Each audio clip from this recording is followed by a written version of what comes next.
Hey guys, Professor Bill of Comic Book University and Captain America issue #2. I said it before, I'm going to say it again. If you don't buy this cover, you're not an American. Joking. Just let that go. There's going to be somebody like, I'm offended. Shut up. Real talk. Is this not a beautiful Alex Ross cover? My God, man. Like, where's... I have it... I still have it on my top of my pile. I still have last week's. Like, this is gorgeous, man. But this one right here, oh my God. That's a great paint job, dude. I'm telling you, if I get my car in some body work like that, dude, I'd be all over that. Okay, so let's get into the important stuff right here. Whoa, they just passed everybody. Here we go. Ta-Nehisi Coates and Lanil Francis Yu. Doesn't Lanil do the art? So where's... They're not... You know what? Whatever. I guess he's sharing credit, and that's cool. That's actually really cool. I'm glad he does that. Inkers, Jerry Gillian and Lanil Francis Yu. Also, color artist Sunny Ro, and letters VC's Joe Caramonga. I already said Alex Ross did the cover. A bunch of other variant covers, and I'm happy to see them. Okay, so, damn, this was good. This was really good. Check this out. Captain America has to stop an invasion. Well, he doesn't have to, but we'll get into that in a moment. A quick little invasion by a bunch of the nuke soldiers, all right? So these guys go charging in. There's a conference of mayors where there's like 50 mayors, and they're in Chicago. You know what I'm saying? It's like 50 mayors from around the world. And he goes in, and he kicks a bunch of butt, takes a couple names. They all come up nuke.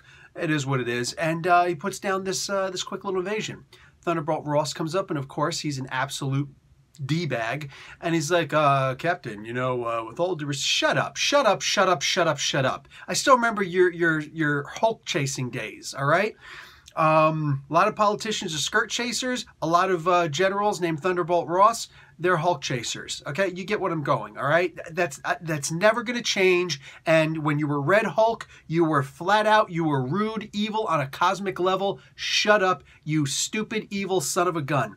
I love that they've got Thaddeus Thunderbolt Ross in here. Like, ta-Nehisi wanted to have a character who's like, listen, man, I'm going to put somebody in here who you have to hate, but he's going to seem like the most reasonable guy on earth. And we're still going to be like, nope, I hate him. That is perfect, dude. Wow. That is great. That is great. That's great plotting. You know what I'm saying? Where you're going to set your cast of characters, bang. Because you know that he's supposed to be the good guy. And he might change. It might turn out there's an ulterior motive, but either way, you know that he's technically in the right. But we still hate him. Okay, so... something actually very important happens here. Thunderbolt Ross does say at one point, how do you know that we didn't have a plan? Because Captain America's like, you just want me to sit on my hands while, you know, 50 mayors are about to die? How do you know that we didn't have a plan? So he's like, what was the plan? If you had a plan, what was the plan? I understand now. Now, I actually did say that like as if Captain America was being petulant. No, he was being impatient, and I get it. Captain America's still a human. You know what I'm saying? The perfect human, but still a human. So I get that. You know what I'm saying? And I think that Cap didn't pursue it any further because I have to imagine from my own dealings in the military that, yeah, he recognized how silly it was what he said when he said it. Because there's no way that Thunderbolt Ross is going to sit there and say, yeah, we actually had a plan. Even just simply acknowledging that he did have a plan is breaking top secret information. And that's where General Ross is coming from. He's answering directly to the president. So we're talking about the highest level of security clearance. You know what I'm saying? For crying out loud, if we were at a true war, he'd be a 5-star general instead of just this 4-star bird. You know what I'm saying? Bird would have been a colonel. Sorry, I messed that one up. Anyway, regardless, the point is, he's never going to reveal that he even had a plan, God forbid what the plan is. And I think Cap knows better. You know what I'm saying? So later on when he's sitting there dealing with he's trying to deal with some of that stress by fighting a hologram of himself. Did you notice that? Now I'm imagining that this is probably Stark Tech. I'm also imagining that he could have had his level of skill to go up against while still changing the face of that opponent. He wanted that opponent to be his face. He wanted that directly to be him fighting him. That's him fighting his shadows, the shadow that he knows still exists. Oh man, this is messed up. And you're thinking to yourself, he's got to team up with Deadpool, right? He's gotta, because that's how he's actually going to get this stuff done. Well, Deadpool hates him. So who's he going to team up with? Well, who's writing the book? So he's going to team up with T'Challa. Now, I know right away, the initial response is, oh, well, of course, ta-Nehisi Coates, who the only thing he's ever really written was T'Challa, Black Panther. Of course, he's going to have him team up. But I also want you to think about something. Think about the first time Captain America had his own solo series after Tales of Suspense.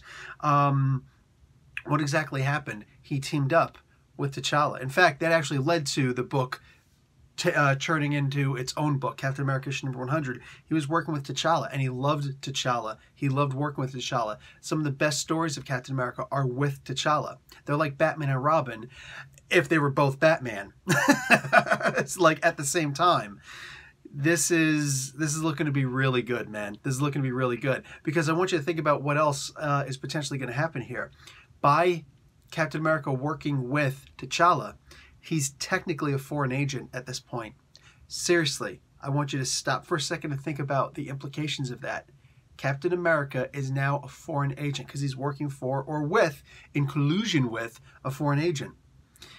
But he's got to get things done. And Captain America is Captain America, and he doesn't trust Ross. He doesn't. Captain America took down the President of the United States before in the original Secret Empire story. You know what I'm saying? Captain America, it's not that he's distrustful. It's that he's not that slave mentality of trust where, oh, I'm loyal to the flag and that's it. No, he's loyal to the dream, and dreams change. Dreams are an ever-evolving idea of trying to make something better. They're an end goal that's not fixed.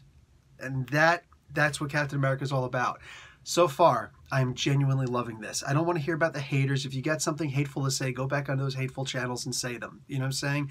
Here, you can just scream into the void all you want like a silly little child. Me, I'm all about the story, and I'm loving where the story is going. This is great. 2 issues deep. There's only but so much that you can really read into this stuff. And I'm enjoying what I'm reading so far. All right, guys, that's going to be it from me. Professor Bill, Comic Book University. Class dismissed.